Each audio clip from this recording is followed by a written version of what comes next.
Welcome into the Doug M Podcast. I'm your host, Adrian Lewis. And tonight's episode, I'm joined by Ben Weingard, Iron Knight 23 himself. Please, if you haven't already, follow us on Twitch. Follow us on Spotify and Apple Podcasts under the name @DougMPod. Also, you can find us on Twitter, Instagram, and also Facebook @DougMPod. Don't forget our VODs are being replayed on YouTube. You can catch us if you miss us. Let's go ahead and jump into the news for the day. First off, we got a message from WB. Cartoon Network is staying. And the Cartoon Network employees themselves said that they're going to stay. I'm very happy about this because it's a childhood network that I watch all the time. And now my daughter watches Scooby-Doo on it all the time. So I'm hoping it never goes away. But yeah, hopefully that's staying. How do you feel about that, Ben? Yeah, this definitely doesn't seem like some weird plea for help, like they're about to die and they're like clawing from the inside, like, please save me. No, we're okay. But it's like they're really blinking real hard. I think they'll be okay. I think they'll be all right. I'm not too worried about them. And yeah, until their attacks right off. Like I think we said it on the last episode too. It's just the brand will stay. I just don't know if the channel survives because that's just what we're in now. That's what cable is now. Yeah. G4's dead again. They brought that back 9 months ago. Like cable is dying. Cartoon Network as a brand will survive. It'll stay at minimum as a hub on HBO Max, but I don't believe the channel will be there for a lot longer. Yep. And they need to keep Toonami and they need to keep, they tied in with Crunchyroll, so hopefully it just all merges together in that aspect. So yeah. We'll see. Smile, the movie. I thought it was going to be a goofy horror movie, but for the most part, it has the highest grossing horror movie total in a very long time. It grossed 137 million. It only had a 17 million budget, and it's doing great. Does this make you want to go see it? Have you seen it? I mean, I haven't been interested in the trailers at all. And like my wife's a horror movie buff. Like we just watched the new Halloween, which was absolutely terrible. Thank God that was on Peacock. But I don't know. This one just hasn't looked good. But I feel like that's a lot of horror movies are just marketed so poorly and then are so much better than what we see in the theaters. Like all the Conjuring are really good. All of Insidious are really good. Even like movies like the A24 ones, which like always kind of get that weird spin in a trailer, don't look great. So I would give this one a shot now. But I feel like we get a story like this every year. Horror's just made on such a cheap budget that it's bound to be either break even minimum. 17 mil isn't hard to get back for a movie. And then when they blow up like this, like, I mean, like, I guess it's more of a thriller, but like Get Out did stuff like this too. Both Appeals movies did stuff like this too. It's never shocking. It's just a good headline. But this is why they make these movies for $0. Yeah. I think it's a good way to make the production company money. So we'll see. I'll probably check it out once it comes to streaming or something. I'm not too interested to see it in theaters, but I am going to go see Black Adam Saturday. And it's already getting review bombed, so I'm super excited to see how bad it is. I don't know. I don't even think it's not even getting review bombed. I feel like review bombed is like a coordinated effort for people, like the audience, to target. That is true. These are critics just crapping on it, and not only that, the news came out that they fired the DC Films president. Yeah, didn't even let them. They released this movie to a 50% Rotten Tomato score, which is not good. Yeah, bad, not good. And Dwayne Johnson doesn't make bad movies. He makes mediocre movies to good movies. He doesn't make bad movies. Name a bad movie. Name a bad movie of Dwayne Johnson. Skyscraper. Nah, that was dope. Rampage. Nah, that was dope. the Pacifier. Nah, that was dope too. When I was a kid, that was all. Race to Witch Mountain. I'll do this all day. Oh my God. Yeah, man. I think he can manage getting a decent profit on his movie. So it's kind of weird being here in my area. Things don't sell out in the theaters. Like I can wait till the last day to get something like front row. Like nobody's going to the movies anymore. So Who sits in the front row? not the front row, like the front row after the gap. That's the After the perverse. Yeah, handicap yeah, the section. first. Yeah, yeah, That's the spot, man. Yeah, that's the yeah, way to go. Those are the yeah. So seats. Okay. I looked at Black Adam just a few minutes ago, and it's got 2 seats, and they're way in the back, and that's it. Yeah. So I just think people aren't going back to the theaters Sounds like anyway. a Morbius crowd. Yeah, probably. Oh, Will said Baywatch as the other bad movie. Oh, there you go. I don't know. Baywatch was dope. Anywho, the giveaway's still going. If you want to win 2 movie tickets for free, so you can actually enjoy an empty movie theater like I'm about to, all you have to do is comment on the video and follow us on Twitch. So let's just go ahead and get started into the house. Just real quick just before you jump in about the giveaway, you do not have to see Black Adam. I'm just putting that out there. They don't have to use it on Black Adam. Go use it on something else. I was about to say, I thought you were throwing something on top of the package. I thought you were giving No, a car or something. But yeah, go ahead and comment for that giveaway. Let's go ahead and get started on House of Dragon. This was the penultimate episode, and it was probably everything that I wanted. I kind of wanted more action, but for a script standpoint, writing standpoint, it was great. It was, it was a great prelude to what's coming in the next episode to finish off the season. It set the tone for the rest of the series. It set the stage for characters doing things that they normally wouldn't do. We had inklings of this all throughout the season, but we finally got 2 divided sides, and we got something going down. What did you think about it? What was your rating? Are you excited for the next episode?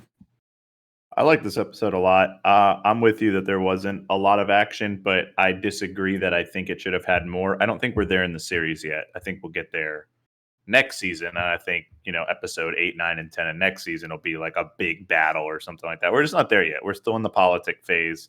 And even if you go back to Game of Thrones season 1, which we keep comparing it to, there wasn't a lot of action in those either. Not in season 1. Not like that. So I'm not as upset about that. I really like this episode. I want to say I'll give it a 9.5 out of 10. And the only thing I had a problem with was the last scene where Rhaenys is on the dragon. We've been arguing about this and what she should have done. It just felt so weird in the rest of the episode where she's been hiding in this cloak and doing all this and trying to escape the castle and do all this. And then all of a sudden she's going to make this big stand. It's not, I don't know. I feel like that's not her. It was so weird. It was just such a writer have a good idea in the room thing. We should do this. Like, man, wouldn't that be cool if we showed that? And then they did. And it's like, all right, like, I don't know. But I still think it'll be interesting to see what the ramifications of that are. I think I love the play between the brothers and between the two, like father and daughter, like trying to find Aegon when he was out, and like, why did they both want him separately? Like, what was the end game between? They both want to make him king, so what's the end game here? Like, the internal politics, which within the larger scale is really interesting too, and I think is handled super well. Yeah, I think the internal politics is why we love Game of Thrones, why we love this series. And it's very clear that this is going to be, one side versus another side with a few floaters in the middle. And one of those people, so Sir Harrison, the leader of the Night's Watch, not the Night's Watch, the Kingsguard, yeah. So he's very clear, very dedicated to the realm. But does that mean he's dedicated to Rhaenyra because he sees her as the rightful queen? Like, we're going to have to find out later on. Him and Sir Kristen already going at it. And I just want to say last week I was right with Sir Bees going down. Just murdered that dude, too. You did call that one, though. Just smashed his face into the ball. I was like, oh, man, this dude. But, it's very interesting seeing her decision, Rhaenys, uh, decision to not burn them all at the altar of wherever they were standing in the dragon's pit. It's because it's what we want to do versus what she should do versus what her character has always been in the series. She's Yeah. always been non-confrontational. She just wants to do things her way and, be left alone because she's, probably butthurt about not becoming queen, whatever. But she's always took this middle ground, and the middle ground has got her nowhere. She needs to pick a side. And so Yeah. we'll probably see that later on. And I know you guys wanted her to just burn them, but that's her cousin's kids. That's her family up there still. Even though the High Towers are hiding in front of the Targaryens up there, it's still her family, and she doesn't want to hurt her family. Because she doesn't want to lose more of her family. She already lost enough. And so I kind of get where y'all are coming from.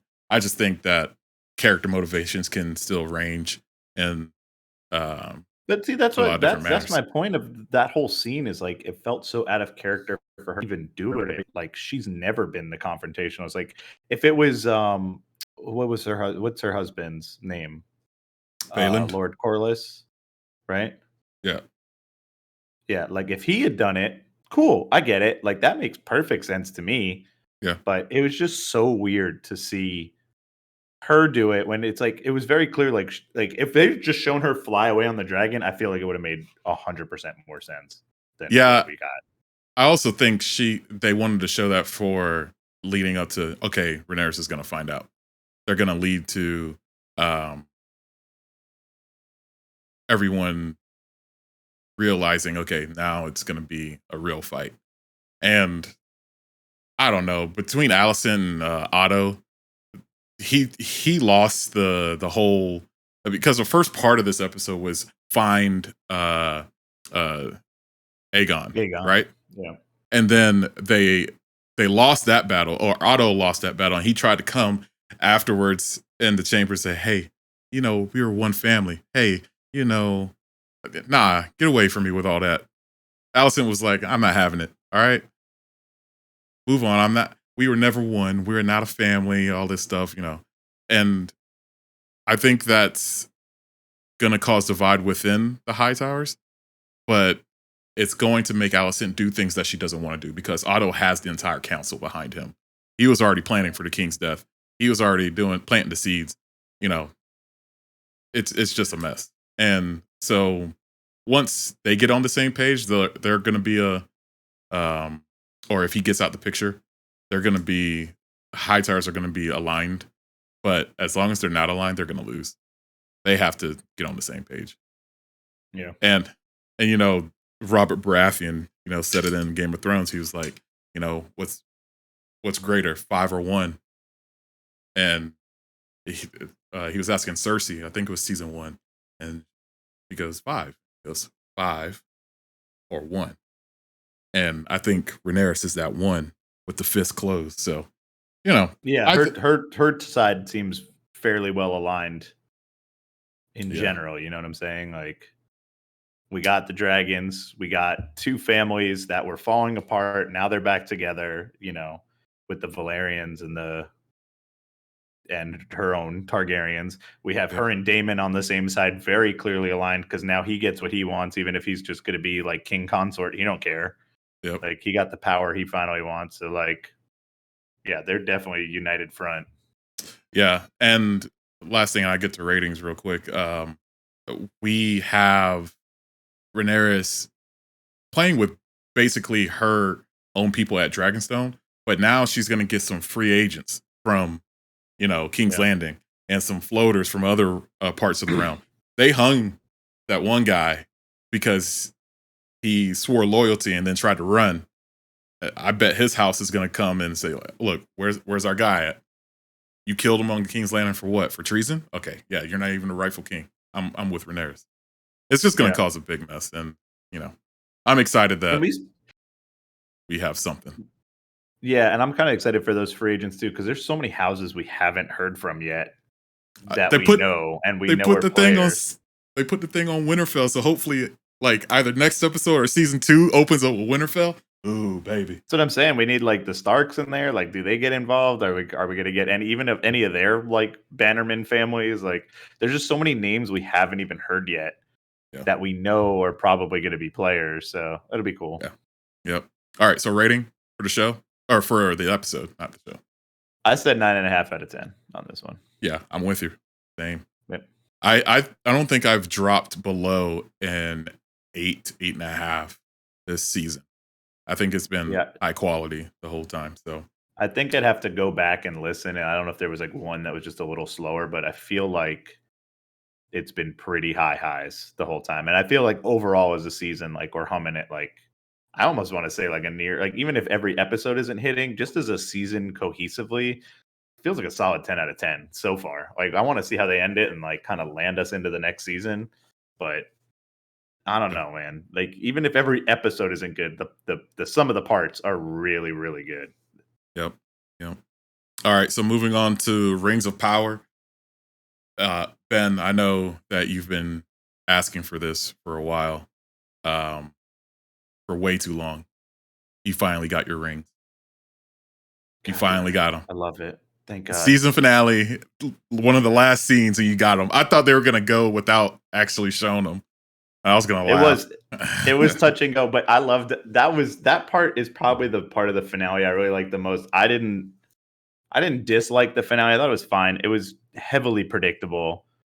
I if you know anything about the stories, like I feel like I know my guess was kind of wrong on who I thought. The biggest spoilers reveal here is they reveal Sauron is somebody in the cast, whatever. And I guess wrong at first, and then like if I had just looked at it critically and was more invested earlier, I would have been like, oh yeah, they smack you over the face with that, and then do a false reveal for no reason. But that last scene was incredible with them forging it together behind the elf kings back there, and then they hit the credits with the song. Yep. You know, with the famous poem is like, that was so dope. Like, what was this? Where has this been for the whole series? These last 4 were good though. They were good TV. Yeah. I think the last 3 were good. Episode 5 was kind of but yeah, I thought this one was all right too. But like overall, it's good. It got not as a show, but these last few have been good and is what I wanted the show to start as. I just wish it didn't. It wasn't even that it started slow. It's the Lord of the Rings thing. I understand it's slow. There's a lot of walking. There's a lot of hobbits. I get it. But why was it so like discordant? It was just everywhere. Yeah, they tried to do the many to one thing that a lot of people do. And that works in like movies where you have to start out with an origin, something original, and then move down to one storyline. But yeah, having something 5-6 storylines going at the same time, yeah, that slowed down the show a lot. They could have started with like the scene that Galadriel is facing the volcano and it explodes. And then it goes from there, and you're like, what the heck was that? And it doesn't explain it. You go from there to follow Galadriel from, that all the way to the scene with the volcano. And that way you would have met the characters along the way, except for the Hartfoots. And I think that's fine having the Hartfoots as a totally separate, like second half of the season kind of thing. Because you could have crammed all that into 2 or 3 episodes, what they were doing. So, well, I feel like they gave us the slow build of just for that false reveal of Gandalf being Sauron, and they still haven't even called him Gandalf, but they called him a wizard this episode. They used the Vinar name for the first time, or the Valar, name for the first time. So, I don't know. It was just, I'm with you on that. Or again, like, because it's just such an epic story. Like, it's cool if it ends up with tentacles everywhere and all these different storylines. That's how the that's how these Lord of the Rings books, that's how the Hobbit works. But you got to start with a singular focus. The Hobbit is a singular focus. We focus on Bilbo, then his world explodes. The Lord of the Rings is the same way. We focus on Frodo, then his world explodes, then they get thrown to the wind, and the fellowship's done by the end of the first book, but we're following 4 different storylines. Cool, but give me something to tether me to. If it's Galadriel, cool, then make it her. Don't take me away from her to show me these hobbits picking apples in the woods for 4 episodes.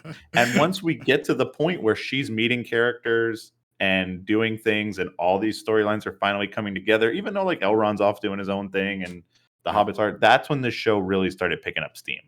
Yeah, and they needed to show a little bit more action at the beginning too, and like having those three. I don't know what they're called. The three like The wizards, sorcerer. sorcerer. Was it? Yeah, forgot what they were called. Ishtars? No, that's what something else That's is. what But he is. either way, yeah, either way, Yeah. they should have had them decimating stuff on the way to find Sauron in quotations. But yeah, they came out of nowhere. They kind of just walked around and stared at the camera. There was like too much staring at the camera and looking off into the ether in the show. Yeah. Like I want more dialogue. I want more action. I want more, interactions with different things. So hopefully we get that next season. I don't know. I think the Hartfoots was the low point, but it's the heart of the show, so I get that. But I feel you could still have that and have them in a different way. But like, I don't know. I'm with you. I think we need more battles. That's always the part that makes Lord of the Rings kind of stand out. That puts it with the human element. Like even in Fellowship, we have them fighting like even the Balrog or like random orcs or something here and there. There's always something like moving that plot. There's no politics. It's good versus evil. We know the stakes. Yep. It's not Game of Thrones where we can have these walk along the garden meetings and, do weird feet stuff in like a room that we didn't talk about, thank God. And I'm bringing it up now anyway. But I showed it on the slideshow though. Don't worry about it. Don't feel defeated. You had the same smile he had too. That's pretty creepy.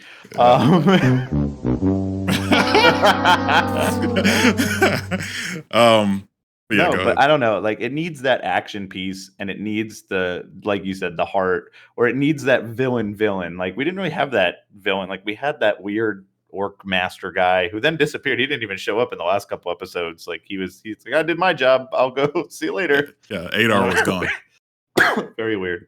And then I don't know are those three supposed to be like the ring wraiths, but that doesn't also make sense because the rings of men haven't been created yet. So I don't really understand what their purpose is. So those three were the first three that goes to the elves, and then the next 5 are the ones that goes to the men. The dwarves? Dwarves. Yeah. And then the nine go to the men. So they're gonna probably show it in the order that they were created and probably do the That's dwarves my now. thought. That's my thought. Well, the elves make their own because they're tricked by Sauron to do it, but Sauron makes the rest of them. So that's why he went back to Mount Doom. But that's what I don't understand with like when Gandalf like blasts them away, or whatever wizard he's going to be, but it's definitely Gandalf. When he blasts them away, like they look like the ring wraiths from Lord of the Rings, like the men, the Nazgul. Yeah. And but they're not supposed to be though. So I don't understand. Like that was the confusing part to me. Yeah, I think that they're like those creatures, but not the same exact ones. And I guess, yeah. Yeah, there's a lot of parallels and symmetry that go from the movies to the show, like Gandalf. I'm just going to call him Gandalf because we all know he's Gandalf now. And some of the things that he's saying is direct quotes from Fellowship of the Ring. And like his mannerisms are the same. And, he's fighting for good. So we clearly got Gandalf there. And you said that Sauron makes the rings, but he doesn't use anything but the one ring, right? Yeah, he makes the other ones for the dwarves and men, and then he forges the one to control them all. That's his plan. Yeah, but he never make the elf. But he tricks the elves into making their own rings, and eventually they're going to figure out that they got double crossed. Yeah, because he's the one that suggested everything about like mixing the alloys, and you need to do this, and all of a sudden just is like, and it was crazy that wizard dude. Yeah, it's crazy that Galadriel sat there. She knows that he's Sauron and still made the rings. Like she got played hard. My favorite part of her is figuring it out and her just doing this for most of the episode. Yeah, staring at the camera. In I said every scene. Too much staring at the camera. Just have them stomp off or something. Like be angry, destroy a table. I don't know. Like, show some emotion other than, Well, she has you know. Keira Knightley syndrome too, where she can't close her mouth, so it's tough, but it is what um, it is. so rating for the show and what you think is gonna happen next season. I think it was a season overall 7 out of 10. It really did build at the end, and it gave me what I wanted to see in a Lord of the Rings show. I really wish it got there quicker, but I did enjoy this. You know, for as much arguing as I did with Shelby about this, I'm won over by the show. I'm gonna watch season 2. I was started to watch this on Fridays, like at the end of the season, so it's good. Yeah, I think I don't know if it's more my hope or my prediction, but it's kind of what we talked about. We need to see more battles. We need to start seeing the opening salvos of this war of the men and the elves really first, and then the elves and men versus Sauron. I need to start seeing these towns fight for their lives. I need to start seeing some of these other kingdoms that show up. Like, where's Gondor? I haven't seen Gondor yet. yeah, yeah. You know, we haven't seen any of these other big places. Where do the dwarves fit in? What do they start doing? And I You think know, we're I years out from that, aren't we? Like, Well, yeah, this it's whole age takes like another 2,000 years. So we're like, that's like the problem is like we just started versus it's 2,000 years to like even the beginnings of when Sauron loses the ring. And then it's like even more time, I think, past that. So like we got so much time to play with, but something needs to happen in terms of I want a big epic. You paid a lot of money. This is still, I think, the highest show by $30 million or like, sorry, $15 million from Hawkeye was like 25 an episode, and this is 50 yeah, or 35 an episode. This is 50, whatever it is. But can we put that in some battle scenes? Let's have giant groups of people swinging swords at each other. yeah. You got to invest into the show a Yeah, little bit more. yeah. I mean, But as a director, not money that's where wise. the intrigue's gonna come. I mean, the best part of any Lord of the Rings movie, in your opinion, is what? If you had to go to any of the parts, I know you said I don't watch them all that much. What's the part that sticks out to you? The Hobbits. Oh my god! No, it's the battles. Everyone wanted to see the freaking battles. It's not even it's the battles, it's the Battle of Helm's Deep in 2. It's striking because we get the fighting. It's, you know, disgusting rainy fighting, but then you also get like the people in the cave that are like hiding out. And like they've even tried to recreate that in like the newer Hobbit movies. They did that with like Yeah, the women hiding and they're like, "Oh, we're going to take up arms." Like that's the heart of this show is just seeing the humans that like have to fight. You get these old men and like a little child with like a sword because they're so yeah, desperate to fight these goblin hordes. Like that's what I want. Show yeah, me the epic of this. That's where it's going to be different from Game of Thrones. Is the epic name? I mean, Game of Thrones is epic too, but I mean, like that's where this show is its bread and butter. Give me the scale. yeah. So I'm gonna give a quick rating, and then we're gonna move on. I think 6.5 out of 10. Like the beginning of the season was rough. I was ready to Mhm. stop watching it, and we finally got the Mount Doom scene, and I was like, okay, we're going now.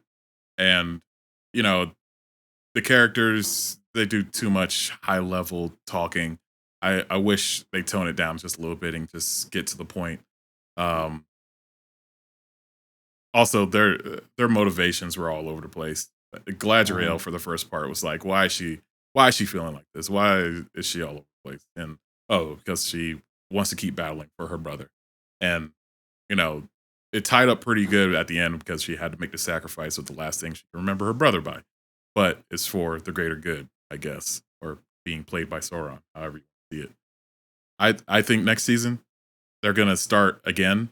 Um, same principle. Like Sauron's gonna manipulate somebody, and then we have the Hartfoots just traveling throughout, and they eventually meet up with this group of people to combine those two storylines because we don't need these two storylines separated anymore. We need to find some resolution in that. And then the elves are probably going to start dying off. And, you know, it's just going to be a lot of problems because they have um, literal no protection from what's actually coming in the orc. So we'll see. We'll see. Yeah. All right. So moving on to a show that has no motivations to a show that absolutely has all of the rebellion um, motivations that you would want in people. Andor.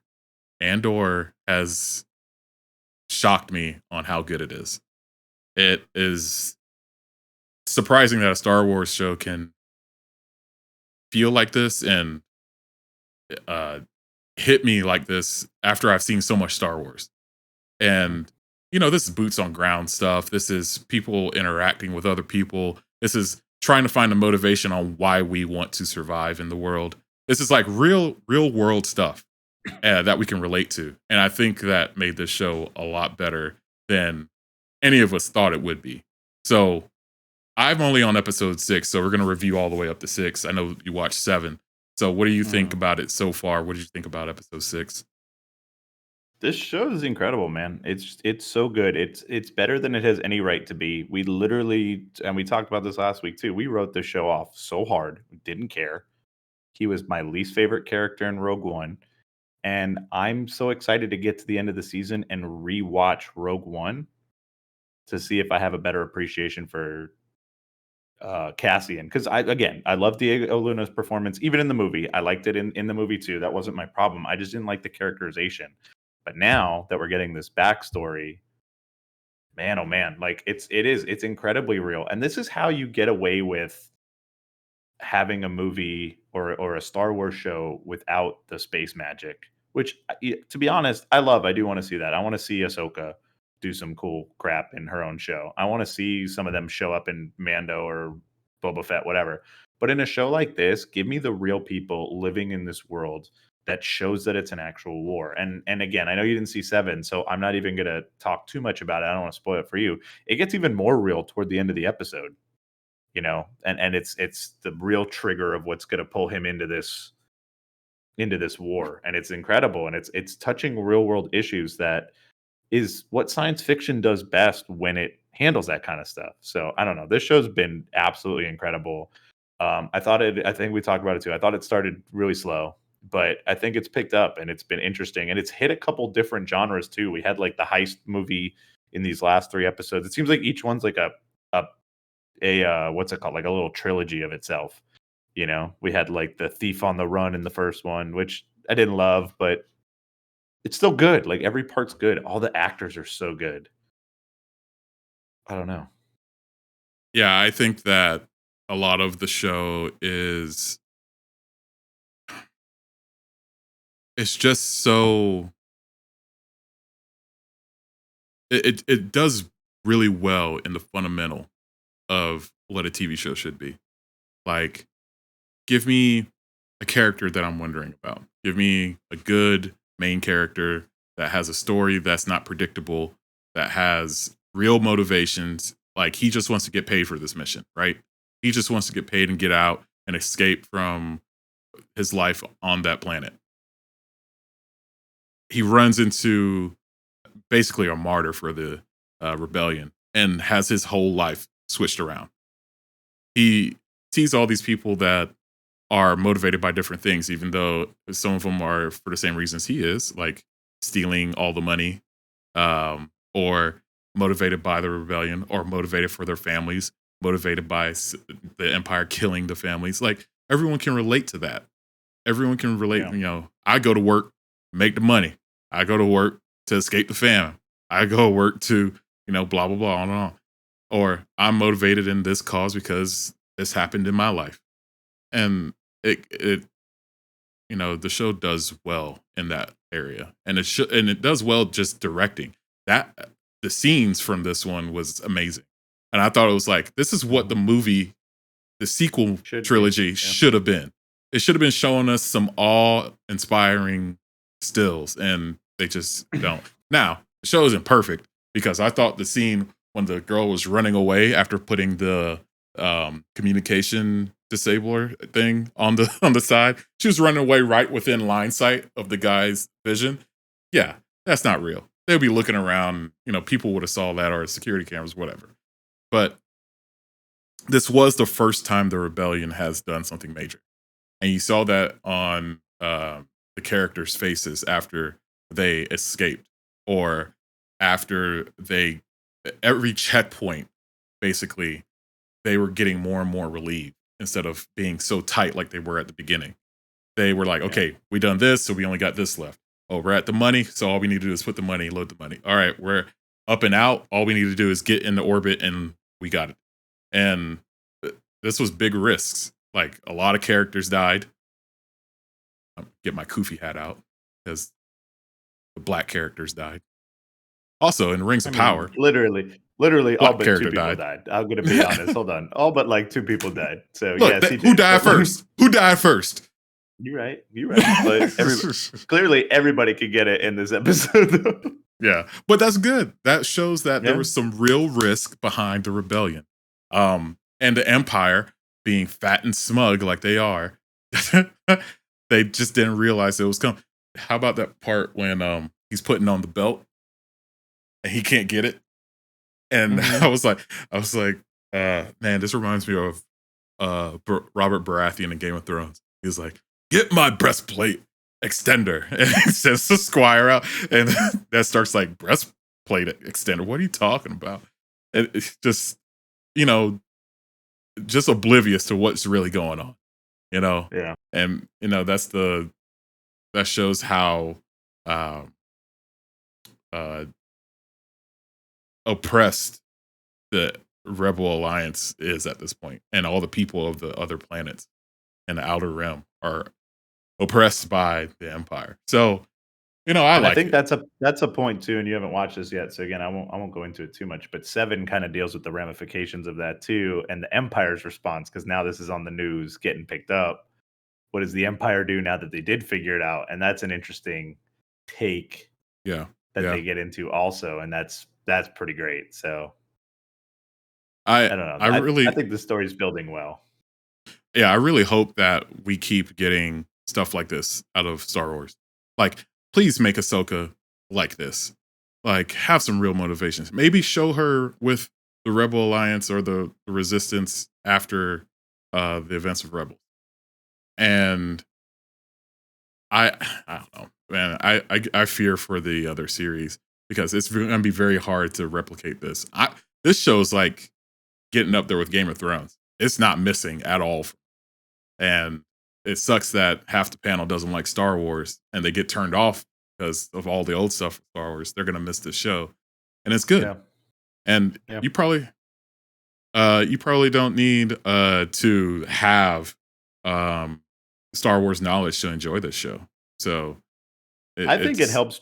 I think the only prerequisite that you maybe need to watch is Rogue One, just so you have some understanding.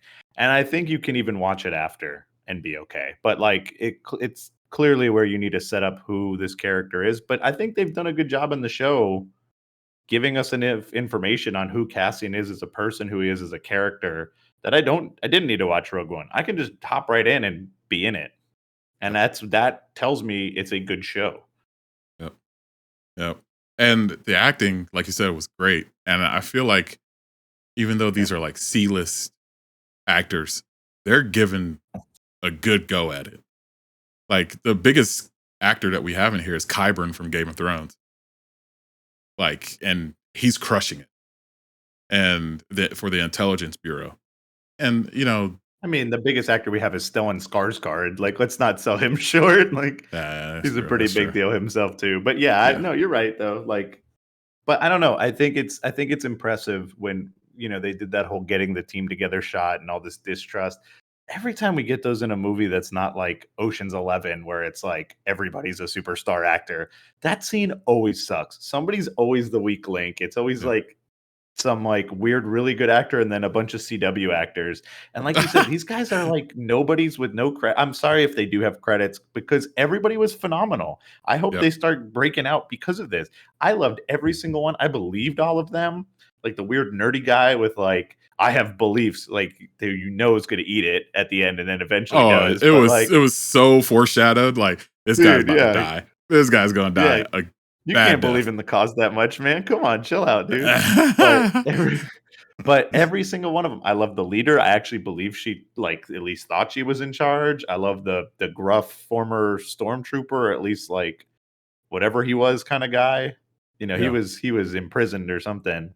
I love the leader. I love the general that they meet up with, who like shows up on a speeder to like help them out. Like that guy was great, and like when he's still calling out orders to people, even though like the main leader's like, yo, they're the bad guys. And he's like, Don't listen to them. Like, I'm in charge. I'm like, man, incredible. Like, everybody was so good. And I think like some of the show suffers again, like some of the sets still kind of look like TV sets, which is so weird for a Star Wars thing.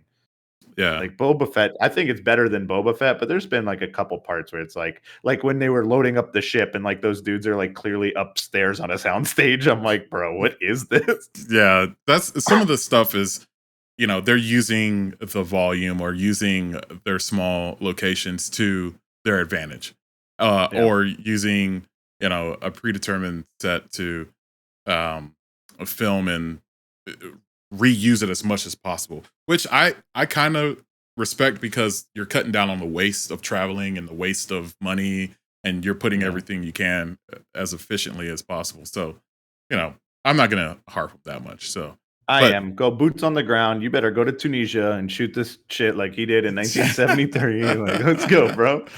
Done with it. yeah, when Boots on the flights ground. when flights were less than your rent, you know, Man, it's Disney. It's Disney, man. That's mouse money. Just throw that stuff around. yeah. Rating for the last episode or 6? For episode 6, 9 out of 10. Like I said, there are faults to it. Like I think there's Yeah, some logical leaps, but oh, that was the other thing we didn't even talk about. We get like the native cultures of Star Wars, yeah, which every other time we've gotten it is some weird caricature clownish BS, like the Gungans from freaking Naboo, yep, which are like a horrible racist stereotype for literally no reason. Like, yeah. okay, The but Trade and like some Federation. the Trade Federation, yeah, every Uh, single thing in the prequels, but like, even some of the Clone Wars stuff's like a little weird, or like just like I mean, we've gotten the Mandalorians is probably the closest thing we've gotten to something cool like that, and this was great. Like it's just people living on a world they just want to see this meteor shower. It's part of their religion. yep, They have their weird space magic, but you have the Empire there. Like they want to see it too, but also still have their boot on their throat. Like that was cool. That was a great part we've never seen before in a Star Wars, and it's so minimal too. yep, yep. And yeah, I'll give the last episode. I'll give it a 9, 8.5, 9 out of Yeah, 10. It's still has a little bit of faults, but not many. It doesn't miss by much, and some of it was very predictable, but it still set a tone for this is like the middle of the season. It's not even like the yeah, finale or anything. Like it was a much better put together storyline than any of the sequel movies so far. And recently, yeah, yeah, it's way better than what Boba Fett was. It's way better than what Mandalorian season 1 was. Like it was well put together. So I'm not going to give that's them what too I much. said that too last week. I think the high of highs that we've got from Mandalorian probably won't be touched. That's going like OG trilogy stuff Right, right, that right. I don't think we're ever going to hit again. But like I said, the lows were bad. It was bad TV. Yep. It was UPN in the 90s Hey, hey, hey. along Hey, I'm not hey. saying like I'm just saying that's not good TV. You might like it. I liked Mandalorian a lot. It's not good TV. Don't disrespect UPN. It's UPN Hercules, bro. I had don't know what you want. Like has it's Hercules and SmackDown, Xena was Xena. half of those episodes with the Mandalorian. That's what we got, bro.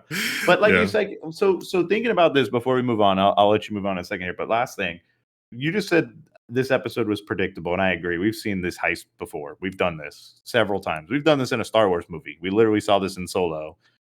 And that being said, when you said predictable in Rings of Power, that was way worse to me when we already knew this and you're feeding us information we already knew versus you doing tropes that we know it's a heist. We get it. People are going to die. We get it. You're going to get away. We get it. You're going to get double crossed. We get it. Cool. Hmm. But it was just done so well Yeah.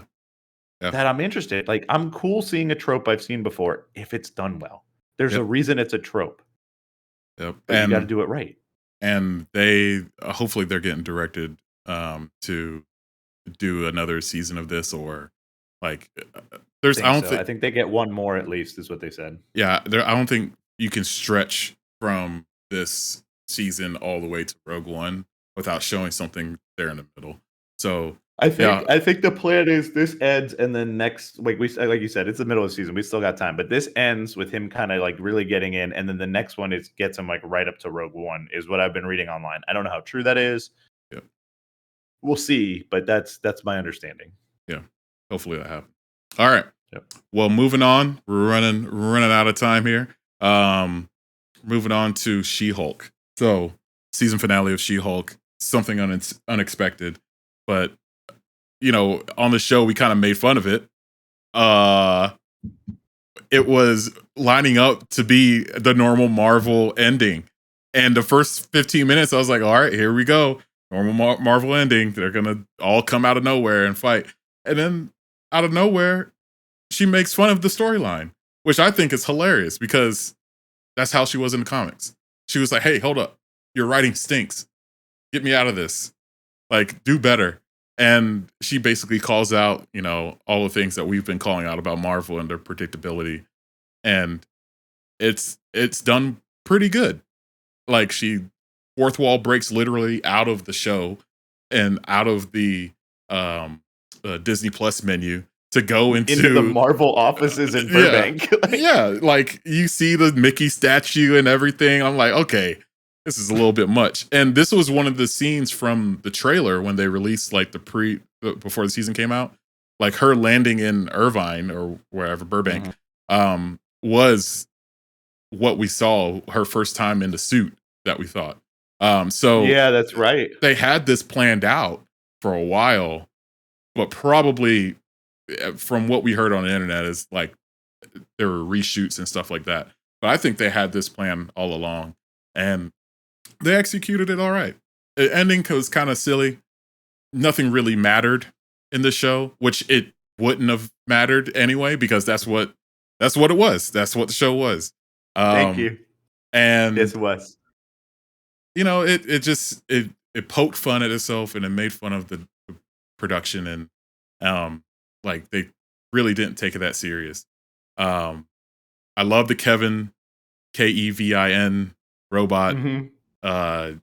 It made me like laugh on the floor, because it was just unexpected. I was dying. It was so because she keeps just asking for Kevin. Yeah, and we were all thinking Kevin Feige. It's a robot. My favorite part too was all the servers were just the DVDs of all the MCU movies. Yeah. Yeah. Or no, they were all comic. I'm sorry, they were all comics. That's what it was. It was just Yeah. comic books in like a server case. And they showed it on the screen, and they had, basically all the Hulk montage from the Avengers on the screen. Yeah. And Kevin turns around and he's got the little camera. It looks like a camera with like the cap and everything. And I was like, oh my God. Yeah. Perfect. So I don't know. Nothing heavy came from this episode. We'll see where Abomination is with Doctor Strange, or Wong later on, because that was after credit. And it was just something totally different and totally unexpected. And it made me give it a good rating, like 7.5 out of 10. But overall for the show, 6 out of 10. I don't care to rewatch it or anything. I'm just, yeah. So what do you think? How do you feel about the show, this episode and the show overall? I love the finale just because it was exactly what this show was the whole time. We were building up to something so stupid in terms of another predictable Marvel ending, but this time it really didn't make any sense. Like in WandaVision, we complain about it because it's magic versus magic and purple versus red and all that crap. But it made sense. It was cool. It was good. We got like the reveal of her with the runes on the wall. But this was just like the ending literally wasn't making sense. And all of a sudden we just destroy it for no reason and rewrite it. That was great. Yep. They're never going to do this again. Yep. Ever. Yeah. And they shouldn't. But like we've never seen this in a Marvel movie. It was great. I don't know. I unironically love this show. I thought the finale was a 9 out of 10 just because it was so stupid and ridiculous at first. And then it kind of blows up to something funny, but still didn't really make sense anyway, because whatever. Oh, my favorite part too is when they cut away from when she's like, oh, he's like, can you transform back into Jen, but off camera because we save money? Yeah. It was so good. Yeah. But I really dig that aspect of the show, but I'm not going to crown it. I'm not going to suggest it to anybody. Like my wife looked at it a few episodes and she was like, what is this? And then she walked away. She didn't care. And I think a lot of people I'll be singing the praise of this show forever. I don't think it's the best Marvel show, especially in like MCU canon or anything like that, but as enjoyability, I really thought the show was an 8 out of 10. I thought there were some really low points, but it was what I thought it was. I unironically enjoyed the show.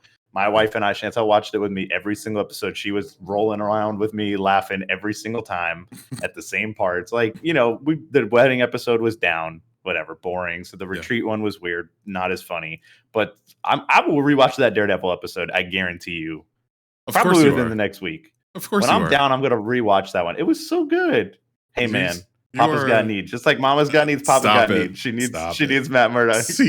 Seek help. Go watch Game of Thrones and get some feet. Seek help. The weirdest part to me about this show, and we can move on after this, or you can move into the next question here. But we got a World War Hulk reveal at the end of this episode with his son. What's up with that? Yeah, they kind of threw that in there just as like, this is our next project. And that's a big deal though. Like, well, they listed off like other projects within that last episode. X-Men.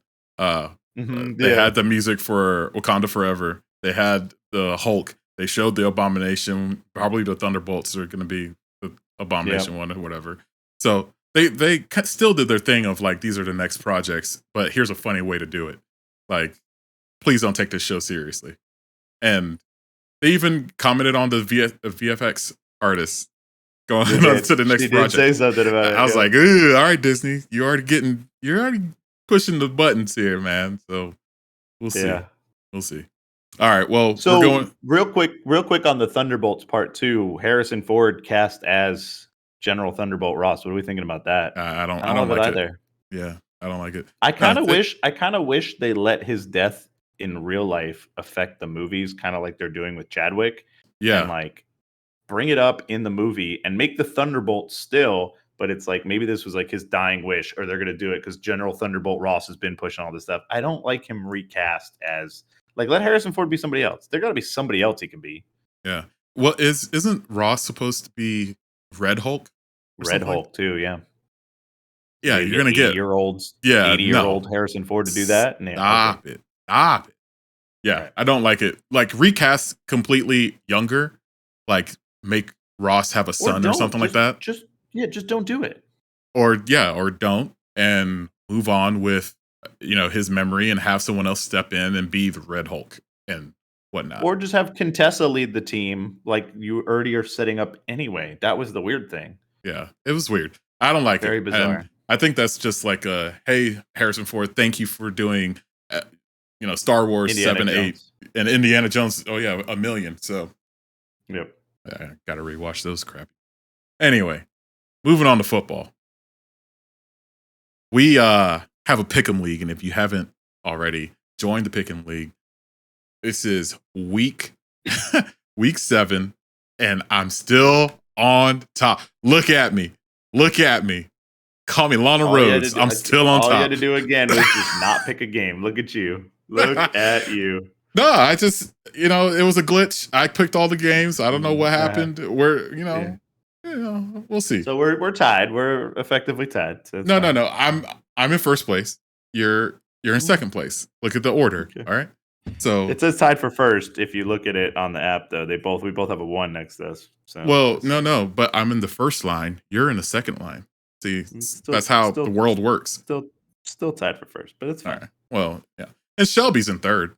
So speaking still of which, doing good. Where'd Will go? I don't even see Will on here anymore. Where'd Will go? Way down the list. 46 and 32. Way down the list. Way down there. Better luck next time, Will. Maybe when Georgia Southern can win a game again, you'll get on the leaderboard. Oh! Dang. But yeah, if you haven't already, join the Pick'em League on ESPN. It's just simple. Just pick what team you want to win, and you can compete against us and against the other people involved. So let's go ahead and go on to the news and the Pick'em. We can do the news at the same time as the Pick'em, and just go through the game. So we're going to start out first. The Saints and the Cardinals, Thursday Night Football, another smoking hot matchup. Riveting. who you got? Let's. I'm sorry, you getting Will's text through this group chat real quick? Nah, I'm not looking at the group chat. He better jump on Twitch and message me. He just wrote in all caps, "How dare you?" Oh man, team sucks. Georgia Southern stinks. I didn't say it, Will. I didn't say it. Don't blame me. Hey, it's all right. Hey, His team will be better next decade. But Saints, Cardinals, who you got? Kyler and that team is not playing well, but they get Hopkins back. Jameis and Dalton are apparently in a QB battle. Who would have thought at the beginning of the season? And they're both healthy now, but there were talks that both of them could have been out and Taysom Hill would have been the quarterback. So who you got? Who you think's gonna overcome this battle? I have the Saints. I think they're the more, and it's not by much, but the more complete team out of the two. Kamara's healthy too. I know Michael Thomas will be out, but they have other weapons. We saw our boy Traquan step up again and get a touchdown last week too. Yeah. The Cardinals offense is beat up. We don't know how good Hopkins is going to look. He's been out for a while because he was injured going into this PED suspension anyway. I doubt Robbie Anderson's going to be on any sort of understanding of the playbook yet, considering just run down the field. He's just run and go routes all night. Unless we see Dortch pick it up or Rondale Moore, because Hollywood Brown. Good news about him. They're saying it's only a month or so of him being out, but I just don't see it. I don't know. Arizona hasn't looked good. Yeah, they need a running game. They need to be able to run the ball. Out. Eno's okay, but I don't see it. They're at home, and I think they're going to do just enough to win because I don't think the Saints' offense is good enough. You know what? Yeah, no, I think that the Saints' offense is good enough. If the Cardinals can play fundamental defense and get to the quarterback with JJ Watt, and they can play fundamental, sound pass protection defense, I don't think Kamara can run the ball on them that easily like he's been all season. The dude doesn't have a touchdown, I think. Yeah. I think he's gone 7 weeks. No touchdowns. He was out for at least 2 of them, I think, too. But hey, man, still, positive regression. They got to come back up. You know what I mean? Yeah. Gotta so we'll back see. To that mean. But I'm picking the Cardinals. I think they win by a field goal or something like the end. They're at home. It's gonna be an ugly game. Yeah, I'm thinking 22-19 or something like that. At what point do we get to go to Amazon? Like, if I open a chat right now, you think they give me like a gift card or something for how bad these things have been? Like, I gotta get something, man. Right? Like, they're so bad. No, man. They gave you Prime deals last week. You didn't pick up that toaster that was 20% off. Those suck too. 20% off. Amazon, if you want to sponsor this show, though, I'll start talking real nice. These games look a real choice. Yeah, let us live stream the games simultaneously with Thursday Night Football. Manning cast, but it's us too. I'll do it. I'm in. Yeah. Or get Will back in here. Let's go, everybody. Don't get Will back in here. He doesn't understand football, and his team doesn't understand football. So losing to James Madison. This is what you get when you miss the podcast. This is what you get. You get talked about. All right. James Madison's foot is still up Georgia Southern's ass. All right, moving on. Bengals. Falcons at the Bengals. Who you got? Falcons at Bengals. I got the Bengals. Home fields. Yeah. Feel like they started clicking a little bit more. I mean, the Falcons are still winning games somehow, but I'm more of a believer in the Bengals at this point. Yeah, I think that offense showed what it could be late in the game last week.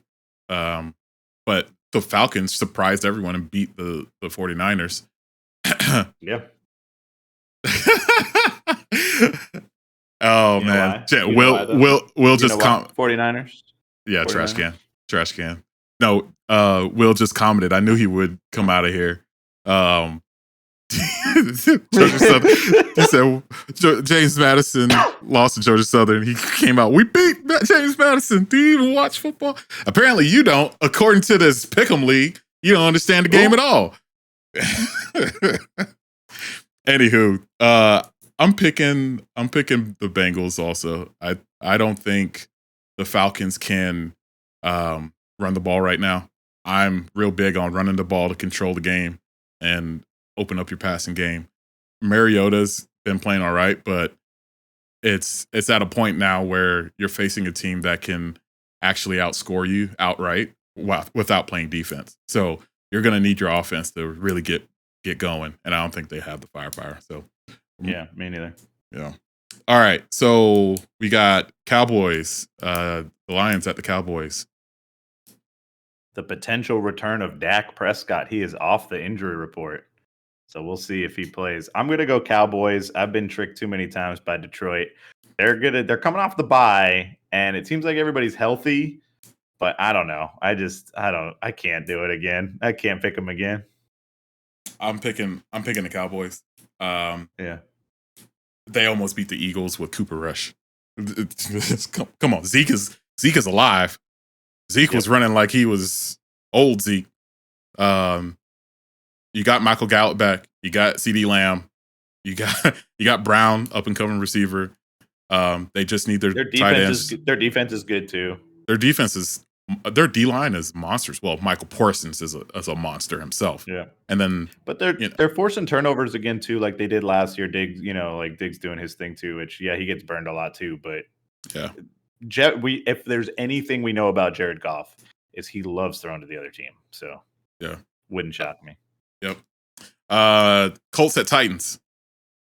Return of Jonathan Taylor, Nyheim Hines. They're both practicing. Colts smacked the Jaguars last week by just going, I'm going to pass it 60 times, see if you can stop it. And Jaguars responded with, we're going to play man-to-man against your bunch formation and keep going ins and outs, and you can't stop it. And then burned us on the deep route over Shaq Griffin at the end. So, yeah, UCS finest, right? Guess not. Yeah, looked bad. So, who you got in this game? Tennessee, but I don't love it. I mean, they're coming off the bye week too, but their home field maybe helps. It's AFC South, so who the hell knows? They all like to beat each other up all the time. Home field usually matters.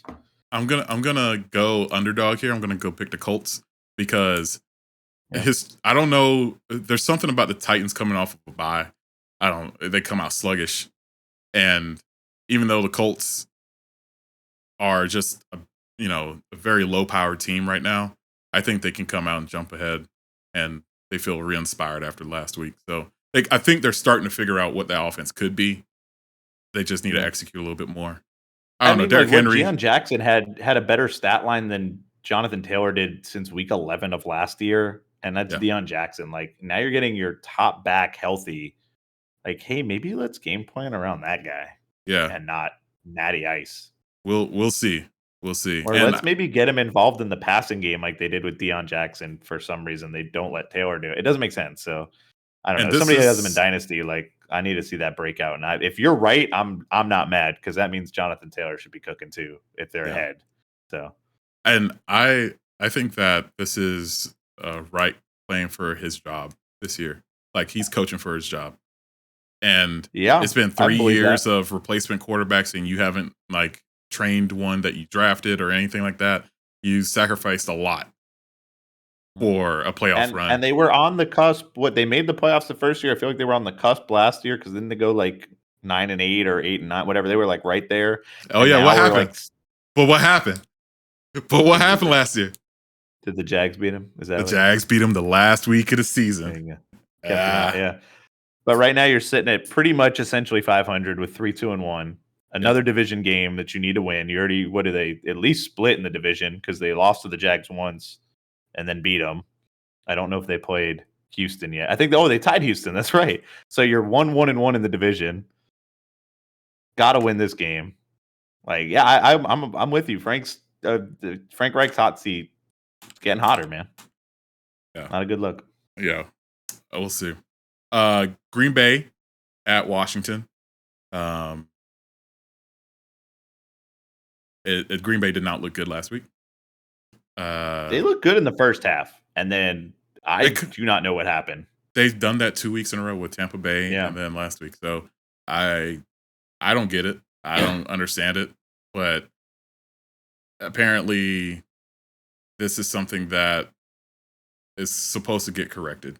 So we'll see how it goes. I think I'm picking Green Bay. I can't pick the Commanders with Wentz out.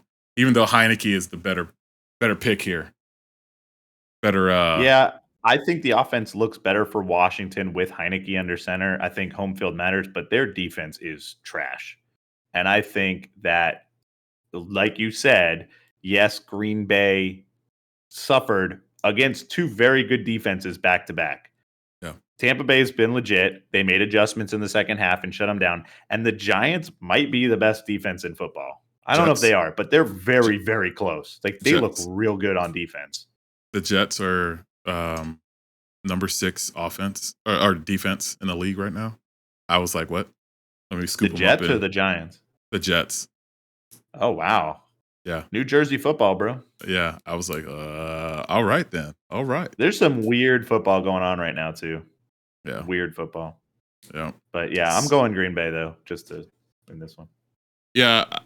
And without Wentz, I think the passing game takes a hit. So I wouldn't, like in my fantasy leagues, I wouldn't play Samuel, Dotson. I almost disagree. I feel McLaurin. like Heineke's gonna do better, but I feel like Brian Robinson kind of broke out last week too, and that's a why. big focus of their game is run the football. Yeah, and you saw how Chicago Bears ran on them a few weeks ago, and all these teams have had success running the ball against Green Bay. So we'll see. I don't like picking Green Bay because simply I hate Green Bay. Green Bay sucks. I hate Green Bay.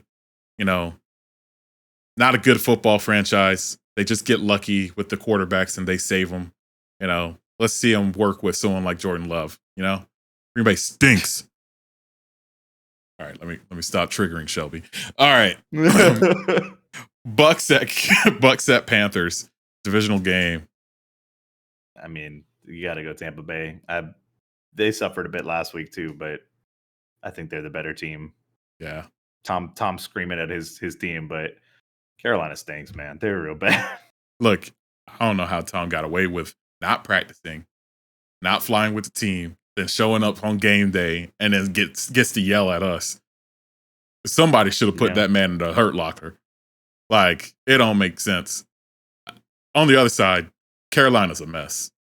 Yeah. Like, you don't have a good offensive scheme. Your defense is okay, but there's still young people learning.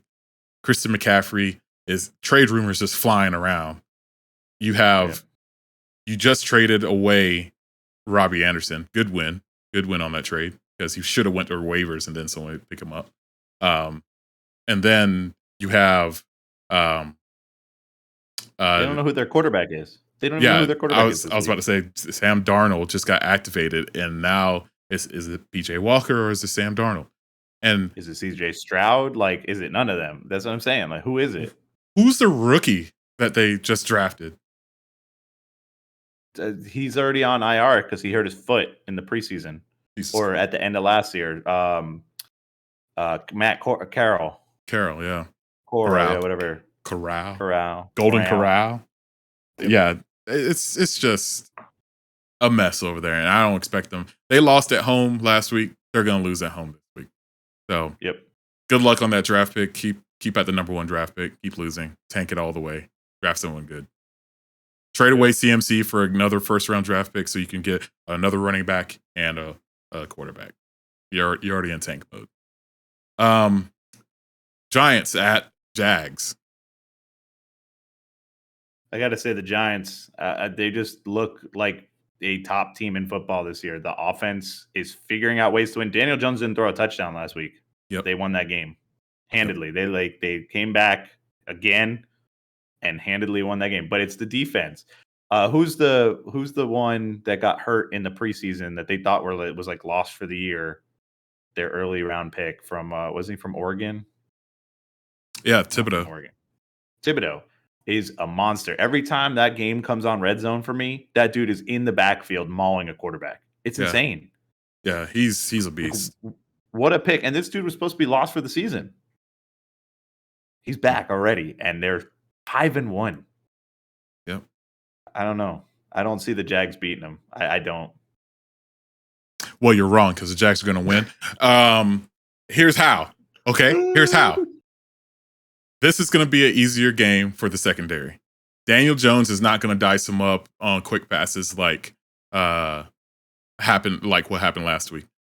I think the defense got shocked last week with how efficient Matt Ryan was, and people were like, "Oh, Matt Ryan threw 37 times in the first half. He can't keep it up."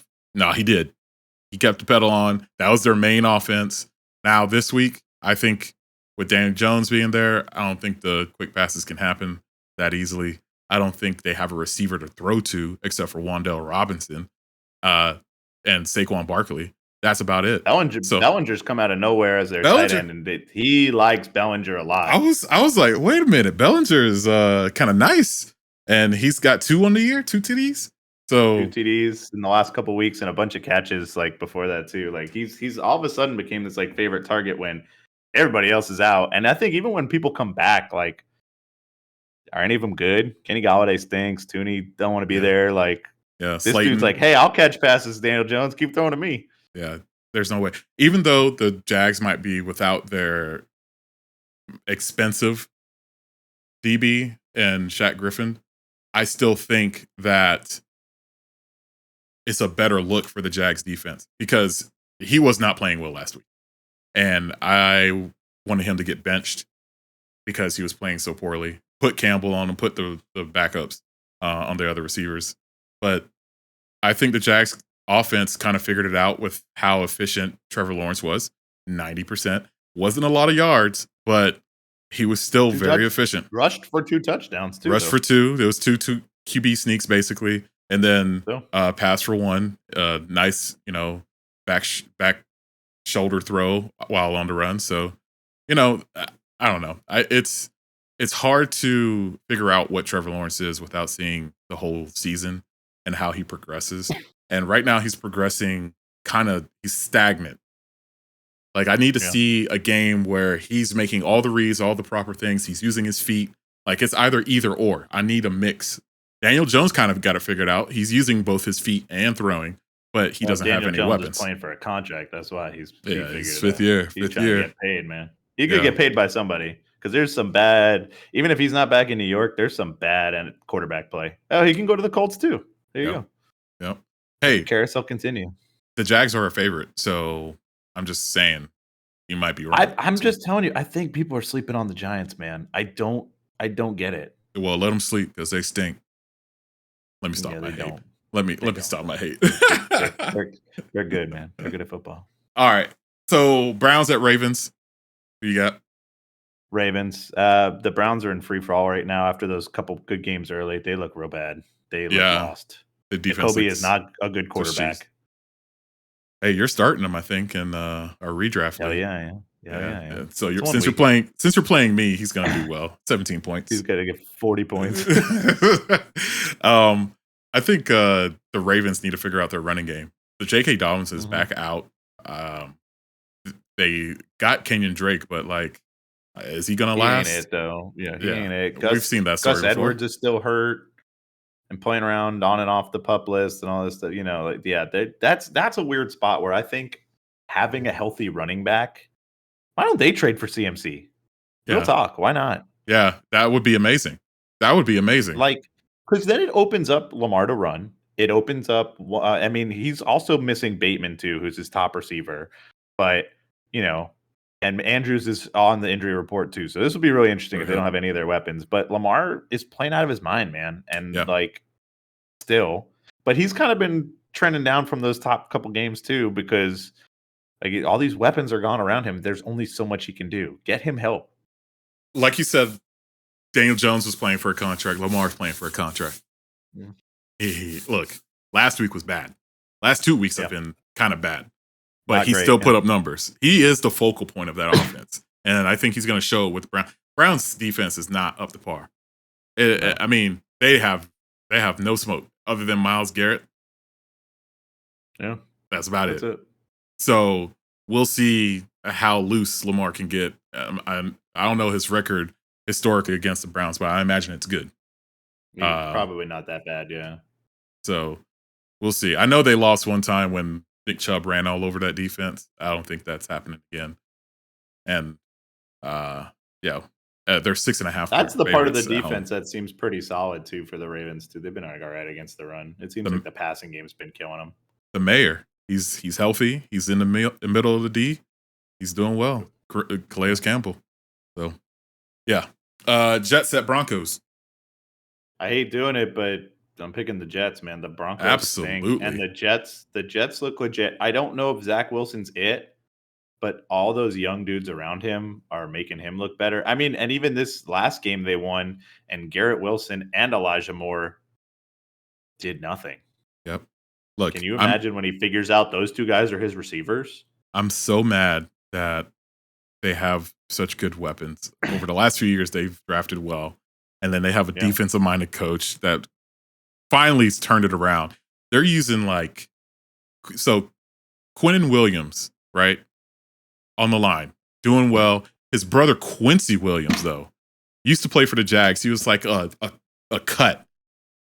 And he went to Salah, and now he's a standout dude. He's making all these big hits. He's like, he got injured and came back within 1 week. Like, it's unreal. It's just something. Gardner's like legit. Sauce is another shutdown. I'm mad about it. I really wanted to keep picking fun at the Jets, but now, like I said before, they got the number 6 D in the league, and they have a quarterback that is still growing, but has the weapons around him to, you don't have to win the game. Hand it off to Breece Hall so he can carve up the defense. So, yeah. And the Broncos, by the way, you absolutely stink on offense. So I don't think you can play that poorly on offense. Go 3 and out, punt the ball, lose the field advantage games. You're not winning. Even though their defense is good, and they only allowed one touchdown. They're going to dictate that clock though. That whole time if they do it, and we're back to Melvin Gordon starting for reasons. I don't know why they picked up Latavius Murray. It doesn't make sense. Oh, you reminded me. I was supposed to go off on Nathaniel Hackett. You're welcome. But this team, Russ is hurt, and I'm sure he is, but what a great excuse for how bad you've been playing, man. Yeah, no, Russ is doing his thing to avoid any, responsibility for being bad. He's not going to say, okay, I'm not reading the defense correctly, or I'm not taking what they give me. No, it's none of that. It's I'm hurt. Whatever. You can still make the short passes. So cut the shit. Now, Hackett is a damn fool. And it showed from game 1 all the way till now. He doesn't know how to manage the clock. He doesn't know how to use his timeouts. He doesn't know how to use his personnel. Everything he does in play calling is predictable as hell. You got one running back coming in every pass play and the other one coming in on every run play. The defense is going to figure it out eventually, right? They're not stupid. You have the spotters in the sky that are going to figure it out. You don't use your biggest weapon on offense, which the week before he got 100 yards within the second half and overtime. What are we doing? What are we doing? Fire Hackett. That's all I got to say. It cost me a fantasy game too. I lost by 1 point to one person in our league, and I lost by 4 points in our dynasty league. I was pissed off because Melvin Gordon didn't get enough carries, and I just Hackett is a thief. Thank you, Will. Hackett is a thief. Stole the bag. Fire him now. Cut the loss. Walmart can cover it. We bought enough. We're gonna buy enough on Black Friday to cover that bill. So, moving on. I'm pissed off. Somebody get me a damn cola. Texans at Raiders. Raiders. Don't love it. Don't love either team. That's it. That's all I got. Just crap football, probably. They're both coming off the bye, so I don't know. Maybe one of them will be better. Yeah, I think Damian Harris is going to have a good game. Not Damian Harris. Sorry, that's the Patriots running back. Damian Pierce is going to have a good game. But then Jacobs, Adams, they're getting Renfro's back. So hopefully Waller's back. I know he's got a hammy, but that offense is going to be cooking. And that defense is playing okay, just okay enough to win. So I'm picking the Raiders at home. So nothing really much in that game. It's going to be an afternoon game, though, so a lot of people are going to be able to see it. So, all right. Seahawks at Chargers. I got the Chargers just because they're at home. Both teams kind of looked down last week. I think the Chargers are starting to figure it out a bit more, although they didn't really play super great against the Broncos. But like you said, I think the Broncos defense is actually really good. Yep. The Chargers, though, I think Herbert's getting healthy. I don't think Allen's playing again, though, so we'll see what they do. I think that team gets better when he's back in the lineup. Yeah, Herbert's looked bad in the last couple of weeks without Keenan Allen. So, I mean, but he's I'm hurt going. too. You know, I don't know. I think they bounce back over time. Honestly, I think they do, and they're 4-2 without Keenan Allen. That's Yeah, not bad, yeah, and but yeah, we'll see. I think the Chargers win easily here. yeah. I think it's worth watching Kenneth Walker run the ball and Gino do what he can do to get it to Metcalf and let him I'm cook. loving this Gino revenge tour, man. It's been fun. Maybe Pete Carroll is a good coach. Maybe his offensive scheme actually works without a bonehead like Russell Wilson. I don't know. Yeah. Maybe we've been fooled this whole time thinking that Seattle didn't let Russ cook, but in reality, Russ don't know how to season. So we didn't. We'll see. Yeah. All right, Chiefs at 49ers. Both of these teams think- got trade rumors going around. They do for the same guy too. But well, and there's other news out of KC with OBJ Odell too. Yeah. Yep. We'll see about that. But Kansas City, I think that loss to Buffalo isn't that big of a deal. You know, they're the second best team, first best team fighting for the AFC Championship already. Yep. San Francisco looked real bad against Atlanta. Yep. I don't think they bounce back against an incredible offense still. Yep. I think I agree with you there. I don't think that defense. Last week they lost to Atlanta in embarrassing fashion, and I think that defense is not going to bounce back like it used to do with under Salah or somebody like that. I think Jimmy G's got somebody's going to figure him out. It's going to be the Chiefs that faced him so many times over the years. So especially in the Super Bowl, they got all kinds of scouting on him, so they know what to do already. Yeah. And I think Kansas City is going to come out hungry, and this is going to be a true test for their wide receivers too. So if they're going to trade for OBJ, you better use your receivers that you have now, see what you got, and then go get it. Because there's been a lot of activity from the Kansas City offense with tight ends. It hasn't been like a receiver heavy offense. Yeah, it's weird because I mean, Juju was good last week. Idiot Dennis. But anyway, for those that don't get it, Roby Anderson, love it. But I mean, they drafted Sky Moore. That dude's been absent. Mecole Hardman, where'd he go? He hasn't been hurt, right? He just hasn't been playing. Well, he's been playing. It's just like 1 or 2 catches a game. That's his part of the game script, though, and it's crazy because people were like, "Oh, he'll be the new Tyreek." No, didn't fill those shoes, and he talked big game in the offseason, saying, "I gotta fill the shoes. I'm going to be the speed guy." It looks like Juju's going to take over that role quicker than Mecole. Yeah, but I don't know. They got 3 guys who probably would be a pretty decent receiving core on any team, and like you said, they're not using them all that much. The backs are kind of falling off too. Like CEH has kind of dropped off considerably too from his early season high touchdown rate he was getting. He kind of cooled off. And yet again, they're still a 4-2 team and their offense is still incredible. So I think adding Odell, I don't know, maybe they need it. They need some help like that. A guy who, if he's healthy, can spread the field a bit more and run maybe just a different route tree than what they have. I don't know, but they need something different in there. Yeah. Trade deadline's in 11 days. And well, he's a free agent. They can just get him whenever. Hang on. Trade deadline's in 11 days, and I think the OBJ's talk is all smoke for them trading Clyde Edwards-Helaire away to get CMC. They cleared enough cap to get CMC on that contract that he has, and he has an out after this year or after next year, one of the two. So he can restructure or something, and man, that'd be something. Yeah. To be fair, they could do both. Yeah. I don't know what their cap situation's like, but they can probably do both because it feels like Odell's chasing rings at this point, where he'll take a vet minimum as a prove it deal 1 year, get another ring, and then get a big contract next year. He has to do a prove it deal because he tore his other ACL, so he has to prove that he has the speed and pass the physical and all that stuff. But I'm saying he'll go to a team like the Chiefs or eventually like the Bills, although I don't think the Bills really need him as much as he would like to be there. No. It wasn't like LA last year where he needed, like, they did need him. It sucks that he got hurt in the Super Bowl, but he was doing work before that. I But think it wouldn't shock me for him to go there cheap to KC to get back on the field and get a big deal next year, because I think somebody gives it to him too if he's healthy. I also think he doesn't want to play on turf anymore. I think he wants to avoid turf as much as possible. And since Casey has natural grass, he's going to go there. It's a real tinfoil theory for me.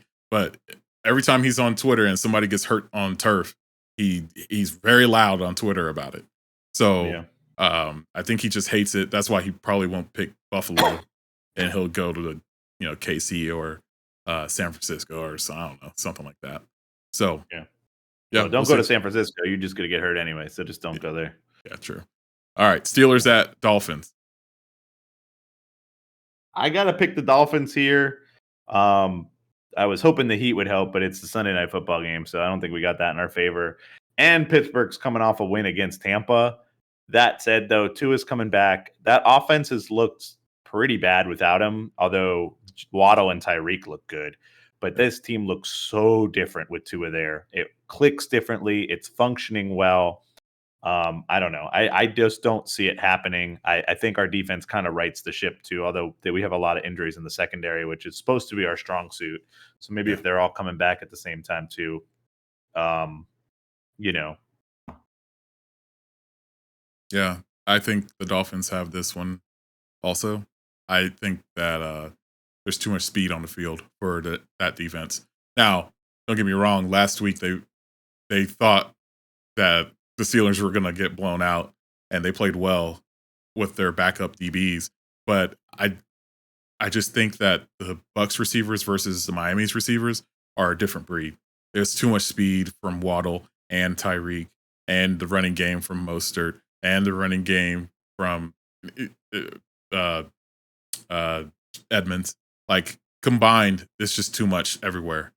So I think the Steelers are going to have a hard time doing that. Now, if Tua gets hit again, like, oh man, like, this is such a bad matchup for the NFL. Like, you have two quarterbacks coming back from concussion, Pickett and Tua. Pickett's already practicing. He's going to get cleared at the end of the week. If one of them gets hurt again with a concussion, it's going to be a bad few weeks for the NFL. It was already bad before that, but it's going to be even worse. Like, you cannot have these star young quarterbacks go down to head injuries and say that you're doing the right thing by them. There has to be some kind of, this is going to be risky. This is going to Sunday Night Football, like you said. It's going to be all eyes on this.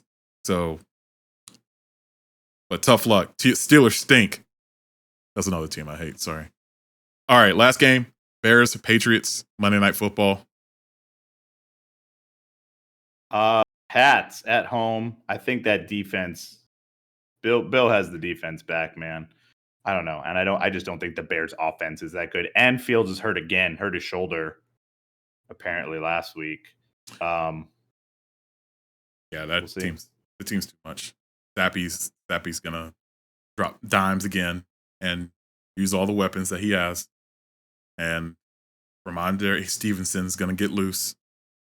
Just another running back doing the offense for Bill Belichick. It doesn't make sense. Every running back he touches is gold. So man, it sucks. Yeah. Apparently the quarterbacks are too. Yeah. It don't matter who he has back there. It's just the system is superb. So one thing though, the over under for this game is 39.5. You think it's gonna get that high? The only reason I think it does is like that one weird week where like they destroyed the Lions and still had like 35-0 on them or whatever, or 30-0, whatever. Like, I could see a game where they maybe give up a touchdown or two and still score 28 themselves. But I would probably be betting the under on this one. Yeah. I think for the tiebreaker, what I just put for the tiebreaker, total points is what they do tiebreakers on our ESPN side. I put 35. Yeah. So what was the over under line? 39.5. 39, yeah, under for sure. I think that this week's game, like the primetime games, are kind of floppy. There's not going to be any good ones. Like the afternoon games on Sunday, the best one is going to be Kansas City, San Francisco. You got Seattle, LA, and then Seattle Chargers, and then Houston, Vegas, and then the Jets and the Broncos as the afternoon games. Like none of those are intriguing at all. And then Miami and Pittsburgh are the only primetime game this week that's worth sitting down and watching the whole thing, because you just don't know what's going to happen, really. So do we see the Dolphins of the first 3 weeks? Is Tua still a step short? How does Kenny Pickett look? Does Tua get hurt again? Like, there's so many questions in that game, but I don't think any of the other primetime games, like you're saying, are worth it. Like, and it's been like this all season. I don't know. The Monday night schedule is bad again.